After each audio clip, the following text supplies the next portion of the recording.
पुराने जमाने में इराक की राजधानी बगदाद में एक व्यापारी रहता था। नाम था उसका अली ख्वाजा। व्यापार करते करते जब उसके पास 1000 सोने की मोहरें इकट्ठी हो गईं, तो उसने मक्का शरीफ की यात्रा का निश्चय किया। क्योंकि वह अकेला रहता था, उसने अपनी जमा पूंजी अपने मित्र के यहाँ रखने का निश्चय किया। यात्रा के खर्च के लिए उसने 500 मोहरें अलग रख लीं। फिर एक घड़े में बची हुई मोहरें डालकर तेल भर दिया। अली ख्वाजा पड़ोस में अपने मित्र वाजिद के घर गया। उसको अपनी यात्रा के बारे में बताकर कुछ कहा। यह तेल का घड़ा मैं आपके घर रखकर जाना चाहता हूँ। मक्का से लौटकर ले लूंगा। वाजिद ने अपने तहखाने की चाबी उसे देते हुए कहा, आप अपना घड़ा तहखाने में रख आइए और जब आप लौटे तो उसी स्थान से ले लीजिए। अली ख्वाजा घड़ा रखकर यात्रा के लिए निकल गया। एक दिन वाजिद के घर दावत थी। तरह तरह के पकवान बनाए हुए तेल खत्म हो गया। रात का समय था। वाजिद की बीवी अपना सिर खुजलाने लगी। तभी उसे अली ख्वाजा के तेल के घड़े की याद आई। उसने वाजिद से कहा, आप तहखाने के रखे तेल के घड़े से थोड़ा तेल निकाल लाइए। इस समय बाजार तो बंद है। कल सुबह बाजार से नया तेल लाकर घड़े में भर देंगे। ख्वाजा आज रात ही आकर तो तेल नहीं मांगेंगे। बीवी की बात सुनकर वाजिद तहखाने में गया। जब घड़े की सील खोलकर तेल निकालने लगा, तब घड़े में से सिक्कों की आवाज आई। उसे लगा कि घड़े में तेल के नीचे कुछ है, इसलिए उसने दूसरे बर्तन में सारा तेल निकाल लिया। उसने देखा कि घड़े में तो 500 सोने की मोहरें थीं। उसने उन मोहरों को अपनी तिजोरी में छिपाकर रख दिया और तेल लाकर बीवी को दे दिया। अगले दिन उसने बाजार से नया तेल लेकर घड़े में भर दिया। उसे वैसे ही सीलबंद कर दिया जैसे कि ख्वाजा अली ने किया था। कुछ दिनों के बाद ख्वाजा मक्का की यात्रा से वापस आया।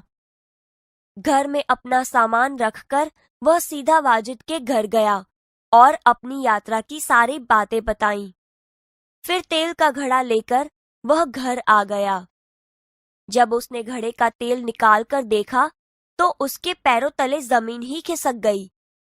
वह सिर पकड़कर बैठ गया, क्योंकि उसमें एक भी सोने की मोहर नहीं थी। वह सोचने लगा, अब क्या किया जाए। वह उल्टे पांव वाजिद के घर गया और अपनी मोहरें मांगने लगा। तेल का घड़ा आपको उसी स्थान से मिला जहां आप रख कर गए थे। मैंने तो उसे हाथ भी नहीं लगाया। मैं कैसे मान लूं कि उसमें सोने की मोहरें थी। दोनों मित्रों में कहासुनी होने लगी। दोनों का झगड़ा सुनकर आसपास के लोग इकट्ठे हो गए। उन्होंने जब झगड़े को बढ़ते हुए देखा, तो ख्वाजा से कहा कि आप काजी की अदालत में जाइए। वह ही आपके झगड़े को मिटा सकता है।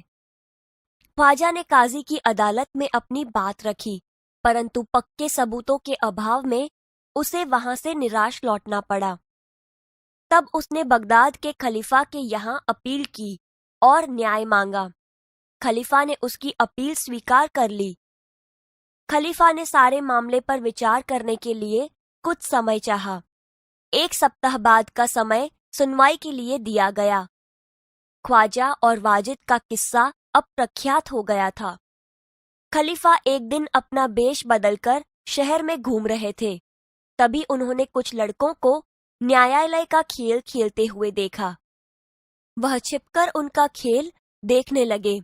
उन्हें लगा कि जो लड़का न्यायाधीश बना है बड़ा समझदार है। वह जिस तरह न्याय कर रहा है बिल्कुल ठीक है। इसलिए उन्होंने उस लड़के को अपने पास बुलाया और उसका नाम पूछा। खलीफा ने कहा, मेरा नाम हसन है। मैंने तुम्हारा खेल देखा। तुम बहुत समझदार हो। कल हमारे दरबार में आना। अगले दिन खलीफा के दरबार में अली ख्वाजा, वाजिद और हसन उपस्थित हुए। हसन, तुम इन दोनों के झगड़े का किस्सा सुनो और बताओ कि इनमें से कौन सच बोल रहा है। हसन ने दोनों की बातें ध्यान से सुनी। फिर उसने 2 तेलियों को बुलवाया। थोड़ी देर में 2 तेली आ गए। आप इस घड़े के तेल की जांच कीजिए और बताइए इस घड़े में तेल कितना पुराना है। दोनों तेलियों ने बारी बारी से तेल को देखा, सूंघा और चखा, फिर अपना निर्णय दिया। घड़े का तेल 2 महीने पुराना लगता है, इससे ज्यादा नहीं। तेलियों की बात सुनकर वाजिद तो घबरा गया। अली ख्वाजा खुश हो गया। हुजूर, मैं तो 6 महीने पहले मक्का की यात्रा करने गया था, तभी मैंने तेल खरीदा था। तेलियों और अली ख्वाजा की बात सुनकर सबको वास्तविकता का ज्ञान हो गया। खलीफा को न्याय के लिए सबूत मिल गया था। खलीफा ने हसन को धन्यवाद दिया और वाजिद से कहा, आपने अली ख्वाजा के घड़े से तेल और मोहरें निकाली है, आप उन्हें वापस कीजिए और चोरी और विश्वासघात के अपराध की सजा भुगतिए। खलीफा ने हसन को बहुत सारा पुरस्कार दिया। खलीफा के दरबार में उपस्थित सभी लोगों ने हसन की सूझबूझ और न्याय की भूरी भूरी प्रशंसा की।